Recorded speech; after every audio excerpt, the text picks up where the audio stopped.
ശേഷം പല്ല് തേക്കൽ കറാഹത്താണ്. എന്നാൽ എല്ലാ സമയത്തും കറാഹത്തൊന്നുമല്ല. ഉറങ്ങി നീച്ചാൽ കറാഹത്തൊന്നുമില്ല. ഉറങ്ങി നീച്ചാൽ ഉറക്കത്തിൽ നിന്ന് ഉണർന്നവന് പല്ല് തേക്കൽ സുന്നത്താണ് എന്ന് പറഞ്ഞാൽ ആ സുന്നത്ത് അപ്പോഴും ഉണ്ട്. പക്ഷെ റമദാൻ മാസമൊക്കെ ആകുമ്പോൾ നമ്മൾ പല്ല് തേക്കുമ്പോൾ ഒരു ഒളിമറയൊക്കെ വേണം, പരസ്യമായിട്ട് തേക്കരുത് മാത്രം. ജനങ്ങൾ നമ്മളെ തെറ്റിദ്ധരിക്കാൻ കാരണമാകുന്ന ഒന്നും ചെയ്യാൻ പാടില്ല. ഈ ചെങ്ങായിക്ക് നോലുമ്പില്ലെന്നാവുമെന്ന് തോന്നുന്ന കാര്യമൊന്നും ചെയ്യാൻ പാടില്ല. അപ്പം അത് സ്വകാര്യത്തിൽ ഒരാൾ പല്ല് വെച്ചു എന്നിട്ട് കുഴപ്പമൊന്നുമില്ല, ഉറങ്ങി നീച്ചാൽ ആ നാറിന തൊള്ളേറ്റ ആൾക്കാരുടെ ഇടയ്ക്ക് പോകുമൊന്നും വേണ്ട. അങ്ങനെ ഇടയും പറഞ്ഞിട്ടൊന്നുമില്ല. അപ്പം നമ്മൾ വിചാരം എന്താ വെച്ചാൽ ഉറങ്ങിച്ചാലും പറ്റൂല എന്നാണ്. അങ്ങനെയില്ല, ഒരു കാരണമില്ല. ഒറ്റയ്ക്ക് ഇരിക്കുന്ന ആള് ഉച്ചൻ്റെ ശേഷം പല്ലേക്കാൻ പാടില്ല, കറാഹത്താണ്. അതേസമയത്ത് കുറേ ആളുകളോട് സംസാരിക്കാനുള്ളതാണ്, മദ്യം പറയാൻ പോവുകയാണ്, എന്നാ പല്ലേക്കാം. അല്ലെങ്കിൽ കുറേ ആളുകളോട് സംസാരിച്ചിട്ട് വായ പകർച്ചയായിട്ടുണ്ട്, എന്നാൽ പല്ലേക്കാം, കുഴപ്പമൊന്നുമില്ല. അപ്പോൾ പല്ലേക്കൽ കറാഹത്താണെന്നുള്ളത് ഒരു കാരണമില്ലെങ്കിൽ എന്നാണ്. എന്തെങ്കിലും കാരണം ഉണ്ടെങ്കിൽ പല്ലേക്കണതിന് കുഴപ്പമൊന്നുമില്ല, അങ്ങനെയാണുള്ളത്. അപ്പം അതുകൊണ്ട് ശരീരം ശുദ്ധിയുമായിരിക്കണം. ശരീരം വലിയ സ്ഥാനമുണ്ട്. മുസ്തഫായ നബി സല്ലല്ലാഹു അലൈഹി വസല്ലമ തങ്ങൾ കുളിച്ചതിന് ശേഷം എണ്ണ തേച്ച് തലമുടി വാർന്നിട്ടതിന് ശേഷം തൊപ്പി വെച്ച് അതിന്മേൽ തലപ്പാവ് ധരിക്കലായിരുന്നു പതിവ്. നബി സല്ലല്ലാഹു അലൈഹി വസല്ലമ തങ്ങളുടെ പതിവ് രീതി അതാണ്. കുളിച്ച് എണ്ണ തേച്ച് മുടി ചീകിയിട്ടതിന് ശേഷം തൊപ്പി ധരിച്ച് അതിൻ്റെ മുകളിൽ തലപ്പാവ് ധരിക്കും. എല്ലാവർക്കും ഓരോ തൊപ്പി വേണം. അടുത്ത പ്രാവശ്യം അമ്പലത്തേക്ക് പോകുമ്പോൾ വാങ്ങിക്കോളി ഓരോ തൊപ്പി. ഓരോന്നുള്ളവര് 2 കൂടി വാങ്ങിയിട്ട് 3 തൊപ്പിയാക്കണം. ഉണ്ടായിരുന്നു നബിക്ക് തൊപ്പികൾ 3, അത് 3 സൈസിൽ ഉള്ളതായി പറയുന്നു. നബി തങ്ങൾക്ക് 3 തൊപ്പി ഉണ്ടായിരുന്നു സല്ലല്ലാഹു അലൈഹി വസല്ലം. 3 ഒരേമായിരുത്തതല്ല, 3 സൈസിലായിരുന്നു. കെട്ടിൻ്റെ ശ്രേഷ്ഠതയുണ്ട് തൊപ്പിയിലെന്ന് ബിഗയത്ത് 3-ാം ഭാഗമിൽ പറയുന്നു. തലകെട്ടിൻ്റെ ശ്രേഷ്ഠത തൊപ്പിക്കുണ്ടെന്ന് ബിഗയയിലുണ്ട്. കെട്ടിൻ്റെ ശ്രേഷ്ഠതയുണ്ട് തൊപ്പിയിലെന്ന് ബിഗയത്ത് 3-ാം ഭാഗമിൽ പറയുന്നു. ഉണ്ടായിരുന്നു നബിക്ക് തൊപ്പികൾ 3,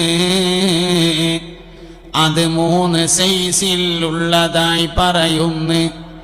നമുക്കുള്ള വേഷവിധാനമിൽ നബിയല്ലേ വർദ്ധിച്ച മാതൃക എന്നതും മറക്കല്ലേ.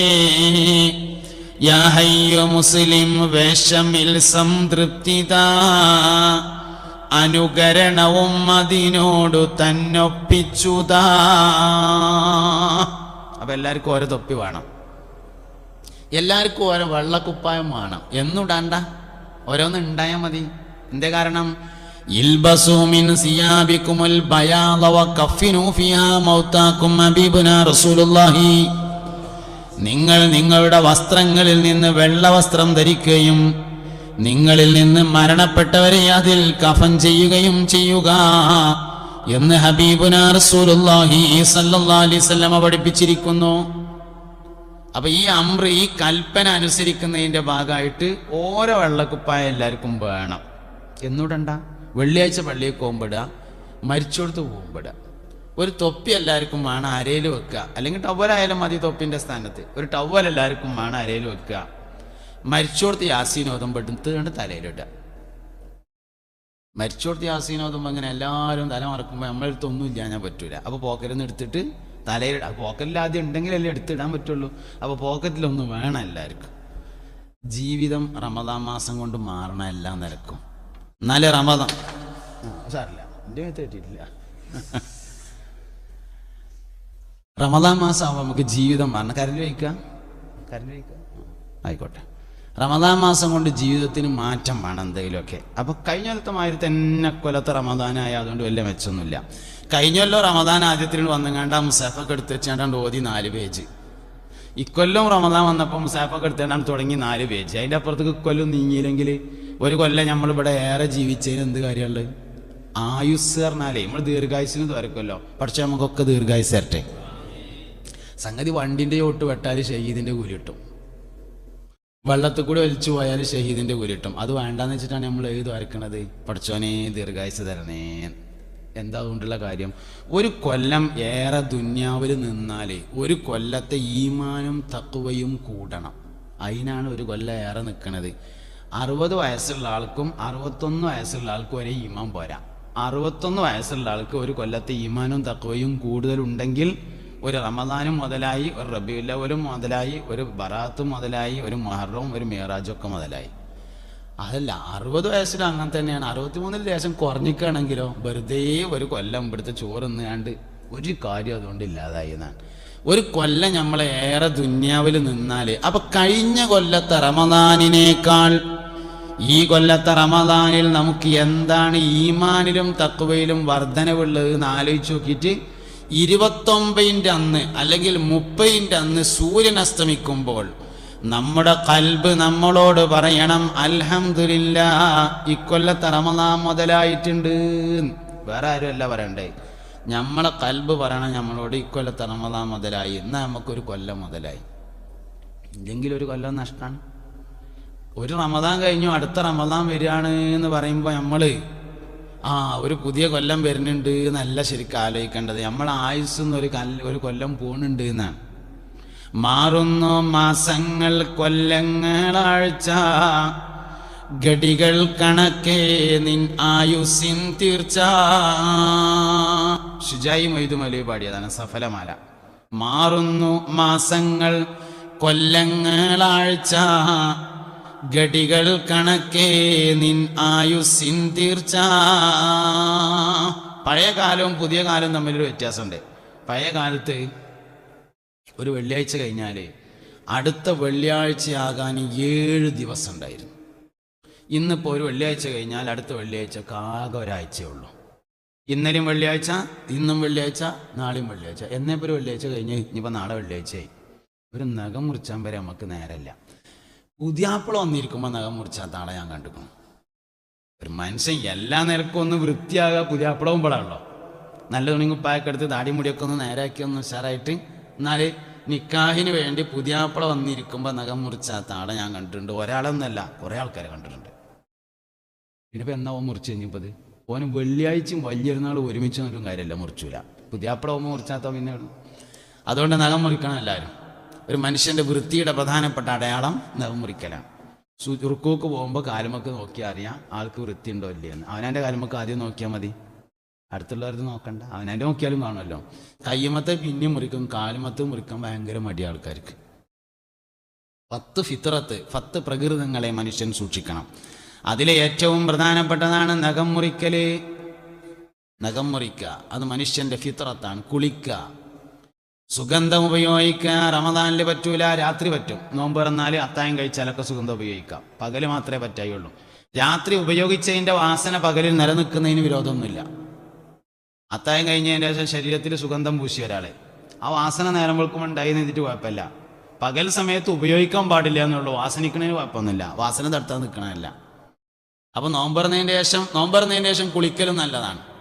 കാരണം എന്താ, നോമ്പ് നോൽക്കുമ്പോൾ വയറ് കാലിയായിട്ട് വിയർപ്പ് കൂടുതലുണ്ടാവും. നോമ്പ് തുറക്കാനാവുമ്പോൾ വിയർപ്പ് കൂടുതലുണ്ടാവും.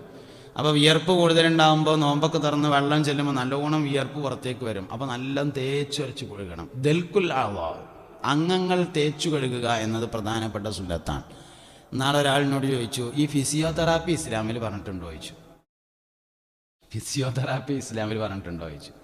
പറഞ്ഞിട്ടുണ്ട്. അതാണ് ഈ ദൽക്കുൽ ആവാവ് എന്ന കിതാബുകളിലൊക്കെ പറഞ്ഞ് ഒതുണ്ടാക്കുമ്പോഴും കുളിക്കുമ്പോഴും ശരീരം തേച്ചുരച്ച് കഴുകണം എന്ന് പറഞ്ഞ സാധനമാണ് ഫിസിയോതെറാപ്പി. അതിന് നമുക്ക് ഒഴിവില്ലാത്തതുകൊണ്ടാണ് പിന്നെ മെഷീൻ വെച്ചിട്ട് ചെയ്യേണ്ടി വരുന്നത്.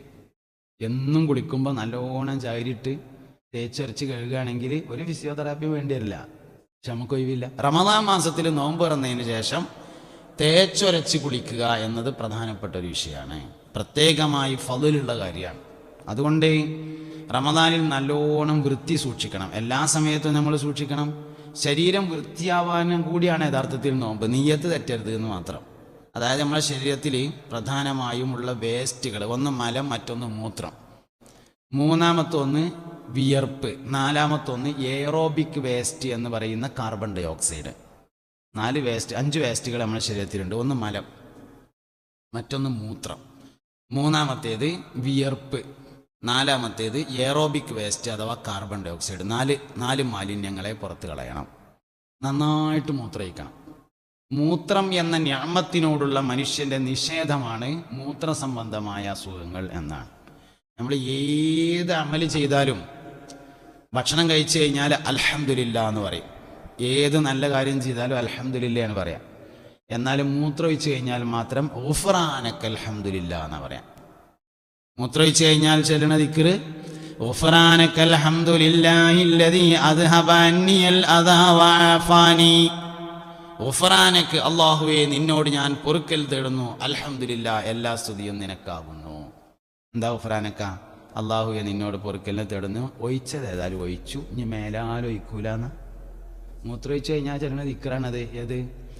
അത് പിന്നെ ബോർഡ് വെച്ചതുകൊണ്ട് മാത്രമായില്ല, നമ്മൾ ഇറങ്ങുമ്പോൾ ചെല്ലും കൂടിയും വേണം. ബോർഡുകൾ ഇവിടെ ഒക്കെ ഉണ്ട് കുറേ എണ്ണം. പള്ളി മൊത്തം നോട്ടീസ് അയക്കാമല്ലോ. ഇവിടെ ദേശം കുറവുണ്ട്, ചില സ്ഥലത്ത് വന്നാൽ കാണാം പള്ളിൻ്റെ ഉള്ളിൽ മൊത്തം നോട്ടീസ് ഒട്ടിച്ചിട്ടുണ്ടാവും. കയറിനോടത്ത് കാല് കഴുകി കയറുക, തുപ്പരുത്, ഇളകരുത്, അങ്ങോട്ടാക്കരുത് ഇങ്ങോട്ടാക്കരുത്, മിണ്ടാതിരിക്കുക, സംസാരിക്കരുത്, മൊബൈൽ ഫോൺ ഓഫാക്കുക, കുത്തുബ ശ്രദ്ധിക്കുക, അങ്ങനെ മൊത്തം ആവശ്യമുള്ളത് കേട്ടോ. ആവശ്യമുള്ളത് ഇപ്പോൾ ഒതുണ്ടാക്കി കഴിഞ്ഞതിന് ശേഷമുള്ള ദിക്ർ ചിലപ്പോൾ എല്ലാവർക്കും കാണാതെ അറിയില്ല. അപ്പം അതൊന്ന് വെച്ചാൽ നല്ല തന്നെയാണ്. അഷ്ഹദു അൻ ലാ ഇലാഹ ഇല്ലല്ലാഹു വഹ്ദഹു ലാ ശരീക ലഹു വഅഷ്ഹദു അന്ന മുഹമ്മദൻ അബ്ദുഹു വറസൂലുഹു അല്ലാഹുമ്മ ജഅൽനി മിനത് തവ്വാബീന വജഅൽനി മിനൽ മുതതഹിരീന വജഅൽനി മിൻ ഇബാദികസ് സാലിഹീൻ. ചിലപ്പോൾ എല്ലാവർക്കും കിട്ടിക്കോണമെന്നില്ല. അതൊന്ന് വെച്ചാൽ നന്നായി. വർത്താനം സംസാരിക്കാതിരിക്കണമെന്ന് ബോർഡില്ലായിട്ട് വർത്താനം പറയണമെന്ന് ഞങ്ങളുടെ വിചാരം. അതൊന്നല്ല.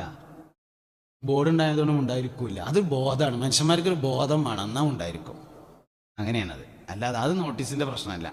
അങ്ങനെ നമ്മൾ മൊത്തം നോട്ടീസ് ഒട്ടിക്കരുത്. ആവശ്യമാണെന്ന് തോന്നണേ ചില സംഗതി. ഈത്തിക്കാഫിന്റെ നിയത്ത് ഉദാഹരണം, അത് ചിലപ്പോൾ നമ്മൾ ആ ബോർഡ് കാണുമ്പോൾ ഓർമ്മ വരും ഈത്തിക്കാഫിന്റെ നിയത്തൊക്കെ. അപ്പം അതൊരു ബോർഡ് നന്നാവും. പള്ളിക്ക് കയറുമ്പോൾ ഉള്ളത്, പള്ളിയിൽ നിന്ന് ഇറങ്ങുമ്പോൾ ഉള്ളത്, ഇങ്ങനെ അത്യാവശ്യമുള്ളതൊക്കെ വെക്കാം. ആവശ്യമില്ലാത്തത് ഇപ്പം ഷർത്തുകളും പറഞ്ഞതൊക്കെ ഇങ്ങനെ കൂടി വരികയാണ്. അതിൽ പെട്ടതാണ് ഇപ്പോൾ മൊബൈൽ ഫോൺ ഓഫ് ചെയ്യുക എന്നൊക്കെ പറഞ്ഞിട്ടുള്ള സംഗതി. അതിപ്പോൾ ഓഫ് ആക്കണോന് അത് ബോർഡില്ലാതെ ഓഫാക്കും. ഓഫാക്കാത്തവൻ എൻ്റെ മൊബൈൽ വെള്ളിയാഴ്ച ജുമാൻ്റെ അടുത്ത് അടിക്കും. വെള്ളിയാഴ്ച ജുമാൻ്റെ അടുത്ത് അടിക്കാറുണ്ട് മൊബൈൽ. അത് ബോർഡില്ലായിട്ടാ. ബോർഡ് വേറെ. അപ്പം എന്തേ പറഞ്ഞു നിങ്ങൾ? ബോർഡ് വെച്ചതുകൊണ്ട് കാര്യമില്ല. അത് ചെല്ലണം. മൂത്രപ്പെരയുന്നുണ്ട് ഇറങ്ങുമ്പോൾ എന്ത് ചെല്ലണം? ഗുഫ്റാനക, അല്ലാഹുവേ നിന്നോട് ഞാൻ പൊറുക്കലിനെ തേടുന്നു, അൽഹംദുലില്ലാ എല്ലാ സ്തുതികളും അല്ലാഹുവിനാണ്. അദ്ഹബ അന്നിയൽ അദാ വഅഫാനി, ബുദ്ധിമുട്ടി എന്നിൽ നിന്നവൻ ഇല്ലാതെയാക്കുകയും എന്നെ സുഖമാക്കുകയും ചെയ്ത അല്ലാഹുവിന് എല്ലാ സ്തുതികളും. എന്തിനാണ് ഇവിടെ മാത്രം ഹംദിന്റെ മുമ്പ് ഒരു ഗുഫ്റാനക? വേറെ ഏതാണെങ്കിലും ഇപ്പോൾ ഭക്ഷണം കഴിച്ചു കഴിഞ്ഞാൽ അൽഹംദുലില്ലാഹ് ആദ്യം. അൽഹംദുലില്ലാഹില്ലദീ അത്അമനി ഹാദാ വറസഖനി മിൻ ഗൈരി ഹൗലിൻ മിന്നി വലാ ഖുവ്വ. അവിടെ അൽഹംദുലില്ലാഹ് ആദ്യം. എന്തിനാ മൂത്രയിക്കുകയും കക്കൂസ് പോവുകയും ചെയ്യുമ്പോൾ മാത്രമേ ഒരു ഗുഫ്റാനക. മൂത്രമൊഴിക്കുക എന്നുള്ളതാണ് അല്ലാഹു സുബ്ഹാനഹു വ തആല നമുക്ക് ചെയ്തെന്ന ഏറ്റവും വലിയൊരു നിഅമത്ത്. അതൊരു തുള്ളി മൂത്രം പോകാതിരുന്ന് നോക്കണം. അപ്പം അറിയാം. 3 കോടി ഉറുപ്പ്യൻ്റെ മെഷീൻ വെച്ചാലും മൂത്രം ഉണ്ടാക്കാൻ പറ്റൂല. ഡയാലിസിസ് ചെയ്യാന്ന് പറഞ്ഞാൽ മൂത്രം ഉണ്ടാക്കല്ല. നമ്മുടെ രക്തം കേടുവന്ന രക്തം ഒരു മെഷീൻ്റെ ഉള്ളിൽ കൂടെ കയറി അതിൽ നിന്ന് നീരുകളെയും ദുഷിച്ച വസ്തുക്കളെയും നീക്കം ചെയ്ത് ശരീരത്തിലേക്ക് രണ്ടാമത് കൊടുക്കുകയാണ്. അല്ലാതെ മൂത്രം ഉണ്ടാക്കുന്ന പരിപാടിയല്ല. മൂത്രം ഉണ്ടാക്കാൻ അള്ളാഹ് തന്ന ആ മെഷീൻ തന്നെ ഉള്ളൂ. വേറൊരു മെഷീനൊന്നും നിലവിലില്ല. എന്നാൽ രാത്രി 1 മണിക്ക് മൂത്രയിക്കാൻ മുട്ടി നമ്മൾ എന്താ പറയുക? കണ്ടാറക്കാൻ ഇപ്പം മൂത്രയിക്കാനും മുട്ടുണ്ട്, ഇപ്പം നീച്ചുമാണല്ലോ എന്നാ. എന്താ കാര്യം? രാത്രി 1 മണിക്ക് വന്നാൽ ഒരു 5000 ഉറുപ്പ്യ തരാമെന്ന് ഒരാൾ നമ്മളോട് പറഞ്ഞു എന്ന് വിചാരിക്കുക. മൊബൈലിൽ അലാറം വെച്ചിട്ട് പോകും 1 മണിക്ക്. എന്നാൽ രാത്രി 1 മണിക്കൊന്ന് മൂത്രയിക്കണമെന്ന് മുട്ടി അങ്ങനെ ഉണ്ടാവും. ഈ ഒലക്ക നാളെ രാത്രി വെള്ളം കുടിക്കൂല. എന്താ കാരണം? മൂത്രം ഞമ്മക്കൊരു നിയമത്തായി തോന്നിയിട്ടില്ല. 5000 ഉറുപ്പ്യ നമുക്ക് വലിയ നിയമത്താണ്, മൂത്ര നിയമത്തല്ല. ഇതാണ് പ്രശ്നം.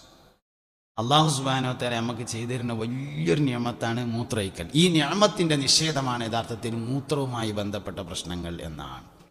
അതുകൊണ്ട് ഗുഫ്റാനക, പടച്ചോനെ ഇങ്ങനെ ഞാൻ മനസ്സിലാക്കിയിട്ടില്ല, എനിക്ക് പുറത്തു തരണേ. അൽഹംദുലില്ലാ.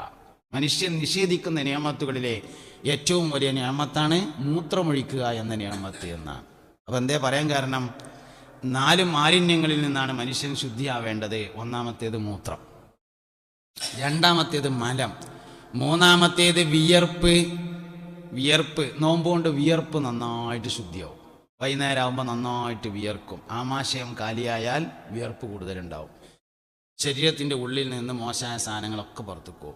അപ്പം അങ്ങനെയൊക്കെ പറയുമ്പോൾ എന്നാൽ പിന്നെ ഇനിയിപ്പോൾ നോൽക്കുക തന്നെ. കാരണം ഇപ്പോൾ ഏതായാലും വിയർപ്പൊക്കെ ഒന്നാൻ പോയി. അങ്ങനെ ചിന്തിക്കാനും പറ്റില്ല. കൊളസ്ട്രോൾ കുറയാൻ വേണ്ടി നോൽമ്പ് പറ്റിയിട്ട് പഠിച്ചോലത്തേക്ക് എന്നാൽ എങ്ങനെ ഉണ്ടാവും? നമ്മളിപ്പോൾ നോൽമ്പ് പത്രത്തിലൊക്കെ കാണാം, അങ്ങനെ റമദാൻ മാസം ആയാലും ഗോപാലിന് നോമ്പാണ്, രാമ്പന് നോമ്പാണ് എന്നുകൊണ്ട് കുറേ നോമ്പുകൾ കാണും. അതൊക്കെ നൊയമ്പാകുന്നു. നോമ്പിന് നീയത്ത് ഷർത്താണ്, നീയത്തിന് ഈമാൻ ഷർത്താണ്. നോമ്പിന് എന്ത് ഷർത്തുണ്ട്? നീയത്ത് നോമ്പിൻ്റെ ഏറ്റവും പ്രധാനപ്പെട്ട ഫറളാണ്, നിബന്ധനയാണ്. നീയത്ത് ആരിൽ നിന്നേ സഹിയാവുള്ളൂ? മുഅ്മിനായ മനുഷ്യരിൽ നിന്ന് മാത്രമേ നീയത്ത് സഹിയാവുള്ളൂ. അപ്പോൾ ഓൽക്ക് നോമ്പെടുക്കാൻ കഴിയില്ല. നോമ്പെടുക്കാൻ ഞമ്മക്കേ കഴിയുള്ളൂ. നീയത്ത് നിബന്ധനയാണ്. നീയത്ത് തെറ്റരുത്. ഇപ്പോൾ ഒരു മോലിയർ ഇങ്ങനെ ഒരു ഓഡിറ്റോറിയത്തിൽ വയതറിയാണെന്ന് വിചാരിക്കുക. നോമ്പും ആരോഗ്യശാസ്ത്രവും എന്നാണ് വിഷയം.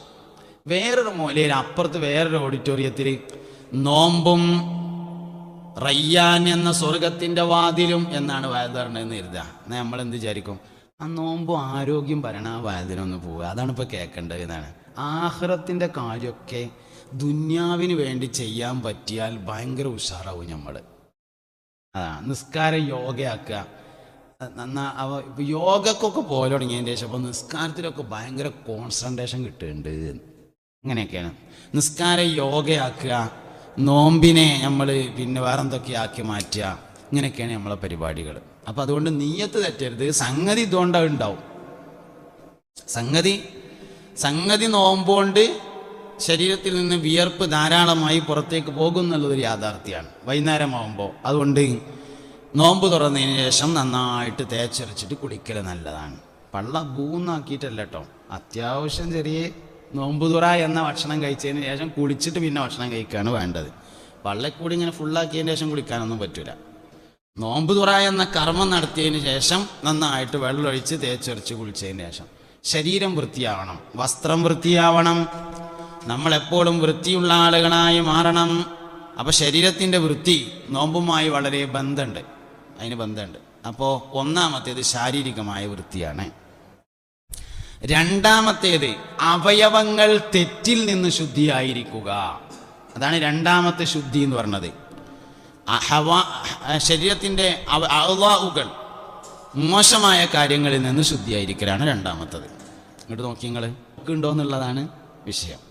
അപ്പം ഇങ്ങനെ നോക്കിയാൽ ഞാൻ അങ്ങനെ പറഞ്ഞുകൊണ്ടിരിക്കും. നോട്ട എടുക്കലും പോയാൽ ഞാനും എടുക്കും. ഒരു യാനബിയൊക്കെ ചെല്ലാം എല്ലാവരും. യാനബി സലാം അലൈക്കും, യാ റസൂൽ സലാം അലൈക്കും, യാ ഹബീബ് സലാം അലൈക്കും, സ്വലവാത്തുല്ലാഹി അലൈക്കും, അശ്റഖൽ ബദ്റു അലൈനാ വഖ്തഫത് മിൻഹുൽ ബുദൂറു മിസ്ല ഹുസ്നിക മാ റഅയ്നാ ഖത്തു യാ വജ്ഹ സുറൂരി, യാ നബി സലാം അലൈക്കും, യാ റസൂൽ സലാം അലൈക്കും, യാ ഹബീബ് സലാം അലൈക്കും, സ്വലവാത്തുല്ലാഹി അലൈക്കും. രണ്ടാമത്തത് അഅ്ളാഉകൾ, ജവാരിഹുകൾ, അവയവങ്ങൾ തെറ്റുകളിൽ നിന്ന് ശുദ്ധിയായിരിക്കണം. മോശപ്പെട്ട സാധനം കാണാതിരിക്കുക, മോശപ്പെട്ടത് കേൾക്കാതിരിക്കുക, മോശപ്പെട്ടതിലേക്ക് പോകാതിരിക്കുക. ഗീബത്ത് പറയാൻ പാടില്ല. ഗീബത്ത് കേൾക്കാൻ പാടുണ്ടോ? ആവില്ല. ഗീബത്ത് പറയാൻ പാടില്ല എന്നുള്ളത് ശരി തന്നെയാണ്. എന്നാൽ ആരെങ്കിലും ഒരാൾ ഗീബത്ത് പറയുകയാണെങ്കിൽ അവിടെ ഇങ്ങനെ ചിരിച്ചാണ് നിന്ന് കേൾക്കാൻ പാടുണ്ടോ? ആവും പാടില്ല. അവിടെ തന്നെ പോകാൻ വേണ്ടേ. നുണ പറയാൻ പാടില്ല. എന്നാ നുണ കേൾക്കാൻ പാടുണ്ടോ? ഇല്ല. അത് രാഷ്ട്രീയ ഹാസ്യ കഥാപ്രസംഗമാണെങ്കിലും ശരി, നുണ പറയാനും പാടില്ല, നുണ പറഞ്ഞ കേൾക്കാനും പാടില്ല. പറയാൻ പാടില്ലാത്തൊരു കാര്യം കേൾക്കാൻ പാടില്ല. ചീത്ത പറയാൻ പാടില്ല, അപ്പൊ ചീത്ത കേൾക്കാനും പാടില്ല. ലൈസൽ മുഅ്മിനു ബിത്ത്ആനി വലൽ ലആനി വലൽ ഫാഹിഷി വലൽ ബദീ ഹബീബുനാ റസൂലുള്ളാഹി. ലൈസൽ മുഅ്മിനു, മുഅ്മിനായ മനുഷ്യനല്ല, ബിത്ത്ആനി, കുത്തുവാക്കുകൾ പറയുകയില്ല, വേറെ മനുഷ്യന്മാരെ മേത്തുകൊടുന്ന വർത്താനം പറയില്ല. വലൽ ലആനി, ശപിക്കുകയുമില്ല, പണ്ടാറക്കാലം ചത്തുപോട്ടേന്ന് മൂമിൻ പറയില്ല, ശപിക്കുകയില്ല. വലൽ ഫാഹിഷി വലൽ ബദീ, മോശമായ കാര്യം പ്രവർത്തിക്കുകയോ മോശമായത് പറയുകയോ ഇല്ല. മുഅ്മിനായ മനുഷ്യൻ അരക്കെന്ന് കീഴ്പ്പെട്ടുള്ള വർത്താനം പറയില്ല. ഒരു മുഅ്മിൻ പറയണ വർത്താനം അല്ലാതെ അപ്പൊ പറയാൻ പാടില്ല. എന്നാ വേറെ ആരെങ്കിലും പറയുകയാണെങ്കിൽ കേൾക്കാൻ പാടുണ്ടോ? കേൾക്കാനും പാടില്ല. പറയാൻ പാടില്ലാത്തൊരു സാധനം കേൾക്കാൻ പാടില്ല. ഇതന്നെ അൽ ഐനാനി സിനാഹുമാ അന്നദറു ഹബീബുനാ റസൂലുള്ളാഹി സല്ലല്ലാഹു അലൈഹി വസല്ലം. റമളാൻ മാസമാണല്ലോ. റമളാൻ എന്ന് പറഞ്ഞാൽ അതിൻ്റെ അർത്ഥം കരിച്ചു കളയുന്ന മാസം എന്നാണ്. അതൊരു ശുദ്ധിയാക്കലാണ്, കരിക്കല്, റേഡിയേഷൻ. കരിക്കണതിൻ്റെ പേരാണ് റേഡിയേഷൻ. റേഡിയേഷൻ ചെയ്യല്ലേ നമ്മൾ. ക്യാൻസർ ഉണ്ടായാൽ എല്ലാ ചികിത്സയും പരാജയപ്പെട്ടാൽ അവസാനം ചെയ്യുന്നതാണ് റേഡിയേഷൻ. ക്യാൻസർ സെല്ലുകളെ കരിച്ചു കളയുക. റമളാൻ റേഡിയേഷൻ്റെ മാസം, കരിക്കണ മാസം. എന്തിനെ കരിക്കണത്? പാപങ്ങളെ കരിക്കണമെങ്കിൽ കരിക്കാൻ മാത്രം ആദ്യം നമ്മളടുത്ത് ഉണ്ട് എന്ന് തോന്നണ്ടേ. നമ്മളിപ്പോൾ ആരെങ്കിലും കൊന്നിക്കണോ? നമ്മളാരെങ്കിലും കൊന്നോ? നമ്മൾ വ്യഭിചരിച്ചോ? നമ്മൾ കള്ളുടിച്ചോ? നമ്മളെന്തെങ്കിലും ചെയ്തിക്കണോ? ഇല്ലല്ല. പിന്നെ ഇപ്പം എന്താ കരിക്കാൻ മാത്രമേ ഉള്ളൂ എന്നാണ് നമുക്ക് തോന്നുക. തെറ്റുകളിൽ വെച്ച് ഏറ്റവും വലിയ തെറ്റ് ഗഫലത്താണ്, അശ്രദ്ധയാകുന്നു എന്നാണ്. വാപ്പ കൂടെ ഉണ്ടെങ്കിൽ, നമ്മളിങ്ങനെ ബസ് സ്റ്റാൻഡിൽ നിൽക്കുകയെന്ന് വിചാരിക്കുക, കൊണ്ടോട്ടി ബസ് സ്റ്റാൻഡിൽ ഇങ്ങനെ നിൽക്കുകയാണെന്ന് വിചാരിക്കുക. അപ്പം അങ്ങനെ സിനിമ പോസ്റ്റർ ഒട്ടിച്ചിട്ടുണ്ട് ചോരുമ്മേ. വാപ്പ ഒപ്പുണ്ടെങ്കിൽ പോസ്റ്ററുമൊക്കെ നോക്കാൻ കഴിയൂല, സിനിമ പോസ്റ്ററുമൊക്കെ നോക്കാൻ കഴിയൂല.